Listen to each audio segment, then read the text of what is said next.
Now, friends, Paul is making it very clear here when he speaks of sleeping. He's referring to the body, never to the soul or the spirit of man, because the spirit of man does not die. And we shall note that now as we move through this particular section here. I'd like for us to note the reasons that the death of body is spoken of as a sleep. And the first reason I would suggest is the similarity of sleep to death. A dead body and a sleeping body are actually very similar. I'm sure that you've been at a funeral where you've heard somebody make this remark, well, so-and-so looks as if they were asleep. Well, that actually is true. The body is asleep of a believer. And a sleeper does not cease to exist. And the inference is that the dead does not cease to exist just because the body is asleep. Sleep is temporary. Death is also. Sleep has its waking. Death has its resurrection. Life is not just existence, and death is not non-existence, you see. Now, we need to note something else here. Second reason is the derivation of the word for sleep.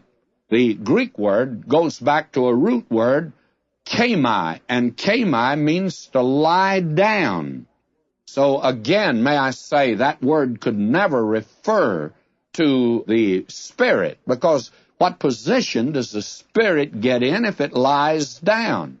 And the very interesting thing is that the word resurrection is a word that refers only to the body. The word is anastasis, and it comes from two Greek words, histemi, to stand, and anam, a preposition, means to stand up.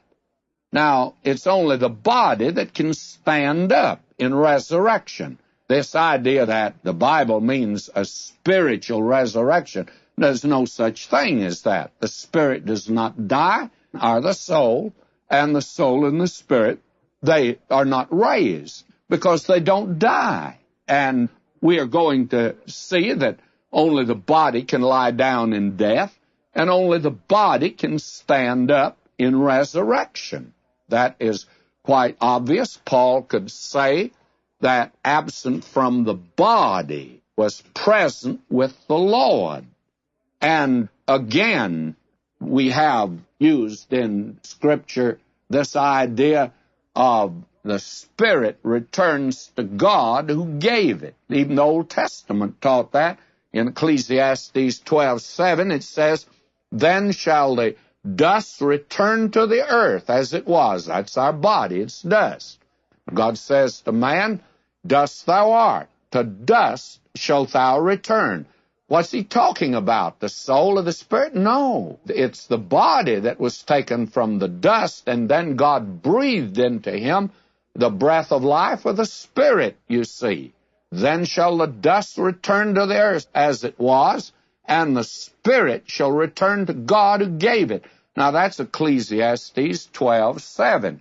So that we're talking now about the body, and only the body. There's another great passage, and I think it would be worthwhile for us to turn back to it today. It's in 2 Corinthians, the 5th chapter. Let me turn there for just a moment, that we might corroborate this, that we're talking about the body.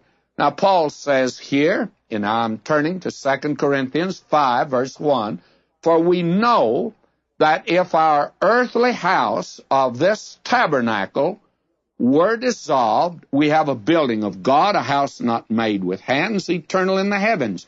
Now, the word for tabernacle here is skene. It means tent. And these bodies that you and I live in today are tents. Now, I do not care what kind of a home you live in. You may have a home that costs $250,000. But I have news for you. You live in a little tent, this body. That's really where you live. And there's no such thing as some people living in a slum area and some other. God put us all in a tent down here.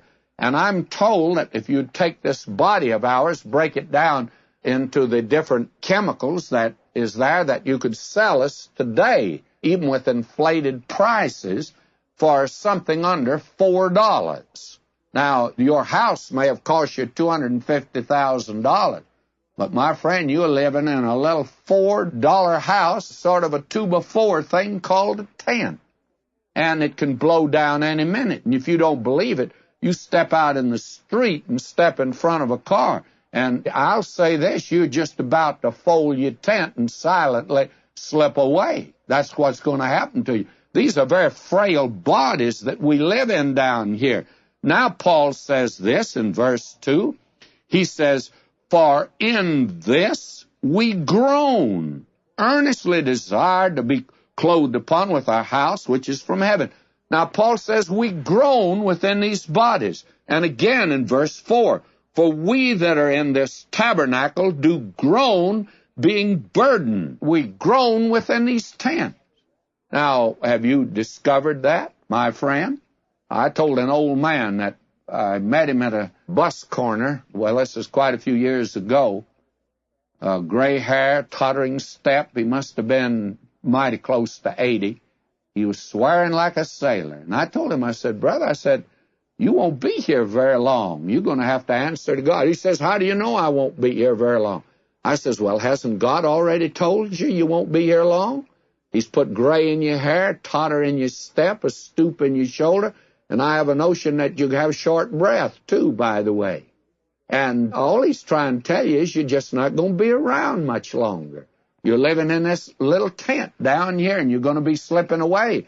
And, my friend, you better make that decision now. God's trying to tell you something, and you're not listening to them. Years ago, President John Adams was taking a walk, and he met a friend. A friend said to him, says, how are you today, President Adams? Well, he says, I'm fine, but this house that I'm living in, it's coming apart. It's falling down.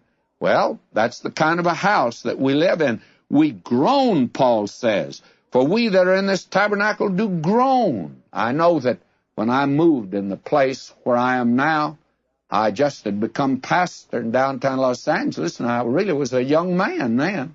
And I could bound up and down the steps up to my study and bedroom. But now today it's different. When I come down the steps, I come down one at a time, and there's no more bounding. These knees of mine, I find out they hurt, and I groan. And my wife says you ought not to groan. And I tell her it's scriptural to groan. I said, Paul says we groan within these bodies, and I want to do my share of groaning. I believe in it, by the way. So that here, Paul talks about these bodies of ours. These are the bodies that are going to be put in the grave. They're put to sleep of a believer, and I can't think of anything lovelier than that. And the spirit goes to be with Christ, Paul says, absent from the body, present with the Lord. Now here in 2 Corinthians 5, and I drop down again, he says this, verse 6, therefore we are always confident, knowing that whilst we're at home in the body, we are absent from the Lord. Now, as long as we are here at home in this body, this is my home I live in down here, you haven't seen me. Many of you haven't seen me at all. But there are many of you that I meet from time to time as I go across the country, and they say, well, I came to service just to see how you look. Well, I always feel like saying, well, you really haven't seen me. What you see is a head and two hands sticking out of a suit of clothes. You don't see me. I live within this body. You see the house I live in. It's not in such good repair, but that's what I live in. I'm on the inside. We walk by faith and not by sight. As long as we're down here, that's the way we're walking. But listen to Paul now, verse 8. We are confident, I say, and willing rather to be absent from the body and to be at home with the Lord. And I tell the folk, my family, when you come by and see me someday in the casket, now that doesn't sound very bright, does it? You have to face the facts of life. I said, don't say he looks natural, because I won't. I won't even be there. My house down here will be there, and it's put to sleep. And I'm going to go and be with the Lord. And at the resurrection now, and Paul's going to talk about that, the body's raised up. Many years ago, there was a meeting of the theologians and the leaders of the churches. That was back in the 20s, I guess it was, when the old modernism and fundamentalism argument was on. And they made one last effort, apparently, to try to get together.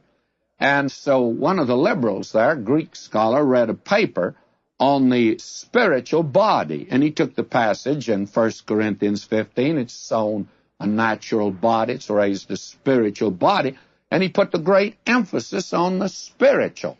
And he just came down on that. He says, now, brethren, you can see the resurrection is spiritual, because it says it's a spiritual body. Well, the liberals applauded him. And in fact, they wanted to vote that the manuscript would be printed and given a wide circulation. And so there was a conservative Greek scholar, and he was the one who was tops for years in this country. And so he said, I have a question to ask Dr. So-and-so. And it became death-like silence in that place, because everyone knew this man could ask some rather cogent questions. And so this man who'd read the paper reluctantly stood up, and he said, all right, he'd attempt to answer it. Well, he says, it's a very simple question. You can answer it. He says, which is stronger, a noun or an adjective? And he could see the way this man was going. He said, well, of course, a noun is stronger than an adjective. And this man says, well, I'm really surprised and disappointed that you, an outstanding Greek scholar, have put the emphasis on the adjective and not the noun. You've given the wrong interpretation that Paul intended. Paul says it's sown a natural body. Body is the noun. Natural is the adjective, and it is raised a spiritual body. And he says the only thing that was carried over in resurrection was the body. That's what was changed. But it was still a body. But it's now a spiritual body. And the emphasis is on body, not spiritual. And, you know, they never did print that manuscript that man read.